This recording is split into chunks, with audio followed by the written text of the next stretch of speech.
before we can be able to understand what it means to decenter men, we need to define that particular word, decenter. What does it mean to decenter? The simplest definition that I have gotten from Google is to shift your attention from A to B.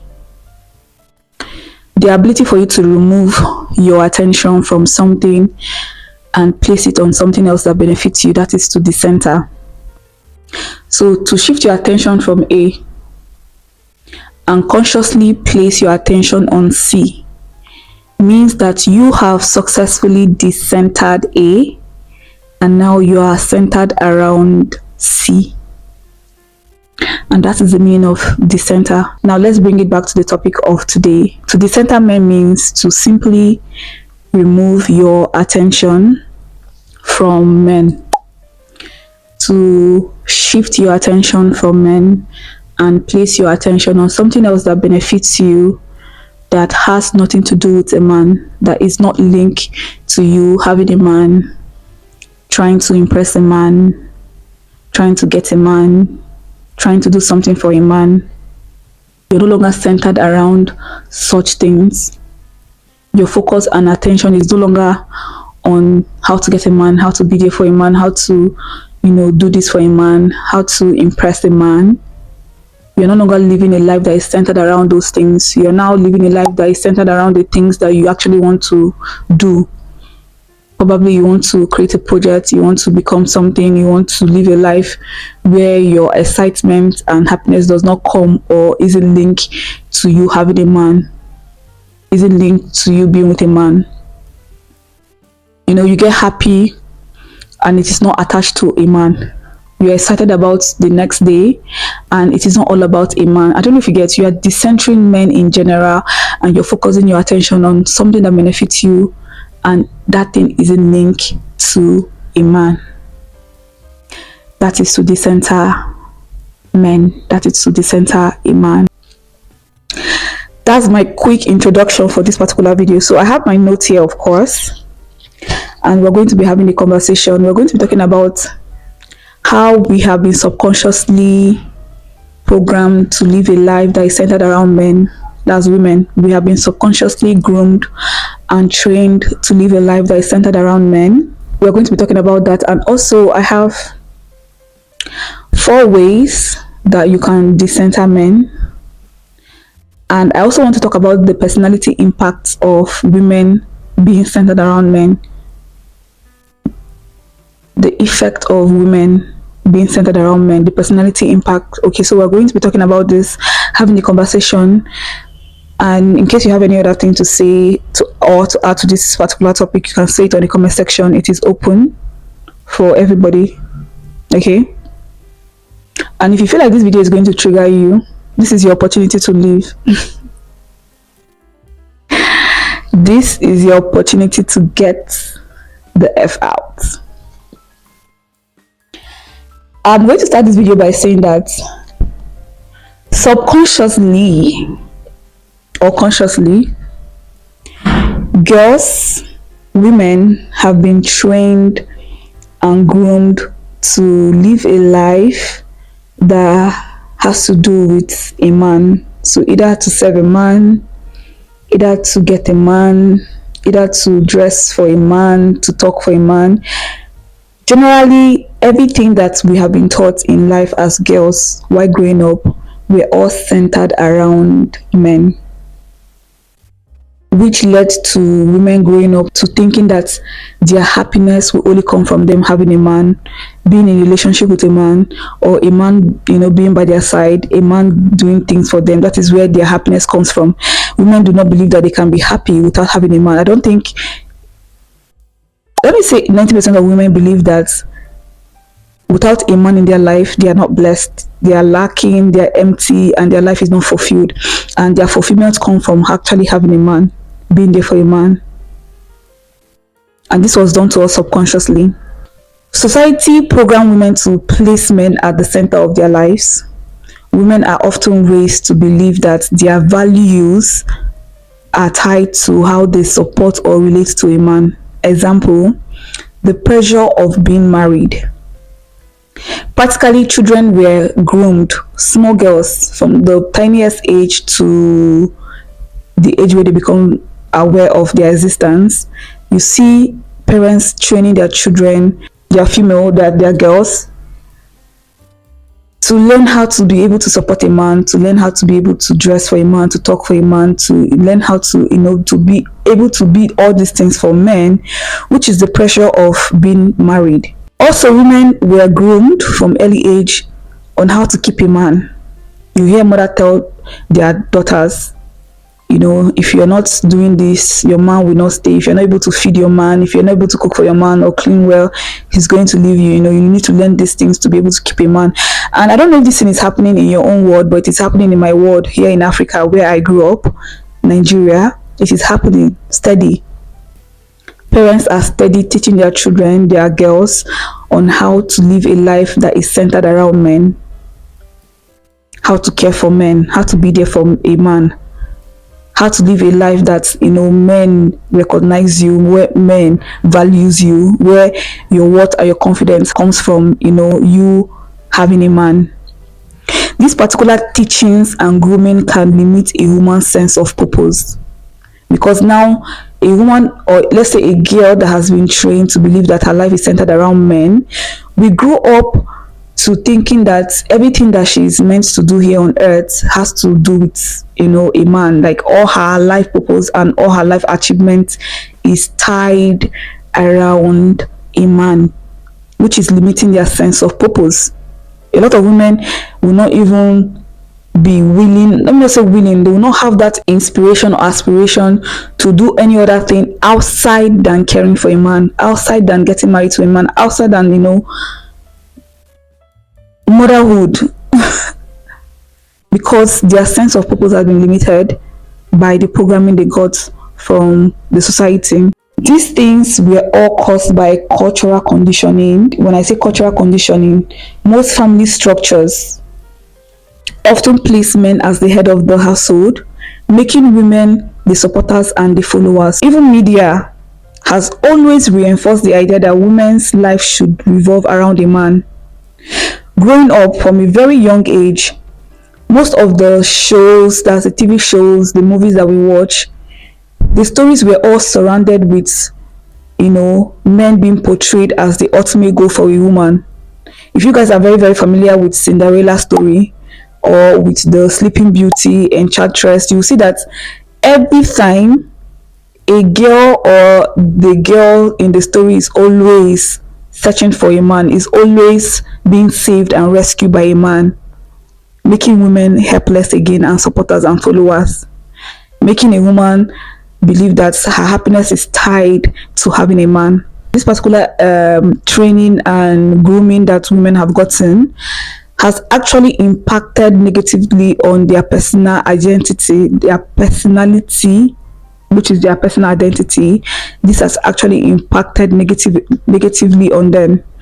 Centering around men can cause women to neglect their own dreams and ambition and personal growth. A lot of women right now they're not growing personally because they are stuck in a loop where their only roles are just motherhood, caregiving, household chores, and they don't even have time to actually think about what they would want to do as a person, like the dreams that they have as a young girl, or that passion that they've had right from when they were growing up, their skills. They won't even focus on actually growing it or actually really living that life where they are practicing this passion. They grow into a life where their life becomes centered around men, and now they don't grow personally, they don't develop personally, keeping them very stuck and again financially poor. This is why women are always putting their careers on hold to support their partner's dream. When two people get into a union, you always see that the woman is the one that stops work. The woman is the one that stays at home to take care of the children. The society, yes, assume that once a man and a woman gets married, no matter what the woman is doing, she can be the sole owner of her company, she can be the what, but once she get married to a man, they always expect her to be the one to stay at home, and then the man will continue working and providing for the family. Even though the man is not even successful in providing for the family, they are always expecting that the woman gives up her dream and her passion, keep her career on hold, and allow a man to further his career and goals. Also, this is why women have to adjust their behavior to please a man during dating situations. I have had friends that when we're talking and I'm like, if you get married, are you going to allow your husband know that you like this? Are you going to allow your husband know that you have done this? Are you going to allow your husband know that? And you hear these women say that no, no, I will not. I will not tell him. Oh, I will not do this one. I will not open up. Oh. You know, women are always trying to adjust their characters. They're always trying to portray that particular character that men want to see. Therefore, hiding their true nature just to be able to get a man, just to be able to keep a man, just to be able to be recognized by men. They adjust their character. This particular conditioning strip women of the ability to make their own decisions without being controlled by anyone else. And you wonder why women are easily influenced. It is because of the role that we have been expected to play. It's because of the role that we have been forced to play. If you're wondering why women can easily sell their body for recognition, why women can easily sell their body for money, this is because of the survival through objectification, the economic consequences of centering men. Many women are pushed into situations where they feel compelled to exchange their body for survival as a result of limited opportunities. Back in the days, women were excluded from educations, career, which affected their economic opportunities.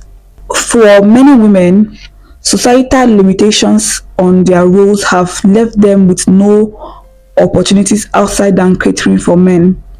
So a system that has centered men not only limits women to the ability to make their own decisions, but also creates economic that trap many women in a circle of dependency and exploitation. And that's why I talked about women selling their body for money. You think that these young girls that are having sugar daddy love that they have sugar daddy? No, they are doing it for money. You think that these young beautiful damsels love to follow these old dirty ratchet men? No, they are practically doing this for money. Now if women have the same opportunity that men have, trust me, there will be limited number of women out there doing prostitution. You think women enjoy selling their body for these things? You think women want to do that? I have seen girls that once they have small money, the way they don't talk to men, the way they carry their shoulder, the way they live a life very isolated from men, because they do not enjoy selling their body for these things. Do you think people enjoy doing these things? They are doing it because they want to be able to survive. And why are they working towards surviving through that means? It's because of opportunities were not created for women. These opportunities that men have, we didn't have it. So women were practically poor, and the only way out was for them to sell their body. The only way out was for them to exchange their body for these things. Now, why is it very important that we decenter men? To me, it is very important that we decenter men because decentering men will allow women to take ownership of their life, find a passion and follow it, build their self-worth and their self-value that isn't tied to anyone else. When a woman shifts her focus away from men and towards their own passion and dreams, they will discover a powerful sense of freedom. It is not about rejecting men or relationship, but about ensuring that your self-worth and your life purpose is not defined by them. Going on a journey of decentering men created a lot of freedom for me.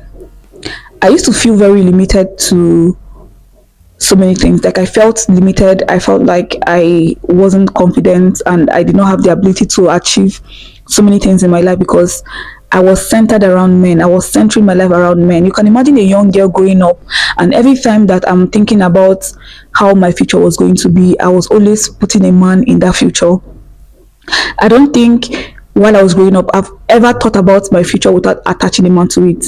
Either a man helping me out of the poverty that I was already living, or a man coming to save me from the poverty, or a man loving me and making me realize the love or the self-worth that I possess. I don't know if you're getting what I'm saying.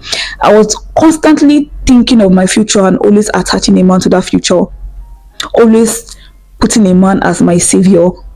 Even the religion that I was practicing back then, I was taught to expect Jesus Christ to come save me as a woman. My savior was a man. So you see that in every aspect of my life, I have been taught to center my life around a man. The God that I was taught in that particular religion that I was practicing was a man, according to the religion. It is even now that I have grown up to understand that God is not a being. So God is not a he or her. God is an energy. And that particular energy has no shape, no form, no gender, no identity. It is just a source that everything that exists comes from. Me, you, everything that exists, the animals, water, the air we breathe, the sun, all these things are coming from one source. So God is genderless, God is shapeless, God is formless. But back then, when I was growing up, the religion that I was practicing then was constantly making me believe that the God that I was serving was a man, and I was going to be saved by a man. And apart from the religion aspect, society was constantly making me live my life for a man. My parents were constantly teaching me how to live my life for a man. You see, everything about me, everything about the life that I was taught to live was centered around men. These are the 4 practical steps that you can take to decenter men. First, you have to become self-aware as a girl. If you want to be able to decenter men, you have to become self-aware. Becoming self-aware, I've talked about this so much on my channel. It is just you getting to know yourself, getting to understand that you have the power to make decisions in your life. You have the power to create a life that you want to live, and you can do that by knowing yourself, having a relationship with yourself. Because once you're able to have a relationship with yourself, you can be able to make conscious decisions that will affect you just the way you want it to affect you, that will impact in your life just the way you want it to impact in your life, right? So becoming self-aware is the first way for you to decenter men. Also, setting boundaries. Learn to say no to requests that place men above you. If you're getting any request or expectation from anybody that is placing a man above you, say no to it. Okay, that is one way you can decenter men. Set boundaries. Any boundary that is not placing you before it, any boundary that is not, anybody that's coming into your life that is not meeting your boundary, that is not coming, with that principle that you've set with yourself, say no to it. Okay, no, don't let anybody make you break your principles. Don't let anybody make you break your promise to yourself, because once you're able to break your promise to yourself or somebody, now you're allowing that person control you. You're allowing that person to control your life or the life that you're going to experience here on earth. Okay, so setting boundaries is one way you can decenter men. Invest in your personal growth. This one is very important. Once you become self-aware, the next thing is for you to start investing in your personal growth. There are a lot of information out there that can help you grow as a person. You don't need to limit yourself to the ones that you've been taught. You don't need to think that the world is just the way they told you that it is. You have to go out there and allow yourself to experience life, to allow yourself to expand by experiences. So you have to invest in your personal growth. All those focus and attention that you have been placing on getting a man, being there for a man, doing this for a man, take those attention. In fact, take half of it. Try placing it on yourself and see how beautiful you become the next year. See how beautiful and how intelligent and how smart and how confident and how strong your foundation in yourself becomes in the next year if you do that for yourself in 1 year. Focus on your personal growth, your personal development, and trust me, that is one way for you to decenter men. Another way for you to decenter men is by creating a sisterhood, which is building a strong relationship with other women. Now, on this particular 4th step, I'm going to say that you should take your time in doing that, because right now the women that are likely to be around you are still centered around men. So for that particular aspect, I'm going to advise you to take your time in building that particular sisterhood. Make sure that you pay attention to these women, you understand that they have the same kind of thinking like you do, because like I said, they are still centered around men. A lot of women are still centered around men. A lot of women are still living their life for a man, and such women are very dangerous. Okay, any woman that would live a life dedicated to taking care of something outside of their self is dangerous. So for the fourth step, I would advise you to take your time in creating a sisterhood, but that is another way to decenter men. Creating a sisterhood is one way to do that. Okay, so decentering men does not happen overnight. It starts with small intentional steps. So you can start with just, first of all, get to know yourself, have a relationship with yourself, and once you're able to do that, now you can walk the next step, which is setting boundaries. And once you're able to set boundaries and keep to that particular boundaries, then you can start investing in your personal growth. And in doing that, yeah, you can, get to a level where you meet other like minds, other women that are thinking like you, and then you guys can create a community, a strong community where you support each other. But yeah, that's the 4 easy way you can decenter men. You were young when they started teaching you, and when you were young, your brain was empty. They filled you up with these lies, these illusions, this ideology, and now you have grown up to a beautiful lady that cannot see herself outside without a man, that cannot see happiness in her future without having a man, that cannot see fulfillment in the things that she's doing because a man is not attached to it. We all need to decenter men, okay? We need to take our time, go on a journey where we decenter men, where we start to really invest our energy on the things that benefit us, the things that make us feel alive. That thing doesn't have to be attached to a man, okay? And that is the conversation for today. I hope you have been able to understand 1 or 2 things from this video. Let me know in the comment section what you think. And I still feel like I did not do justice to this video, so I'll still take my time and create a new video, but I'll do more research and I will come here hot and ready, to have this conversation again. But until then, I'm going to be bidding you farewell. See you on my next video. Bye.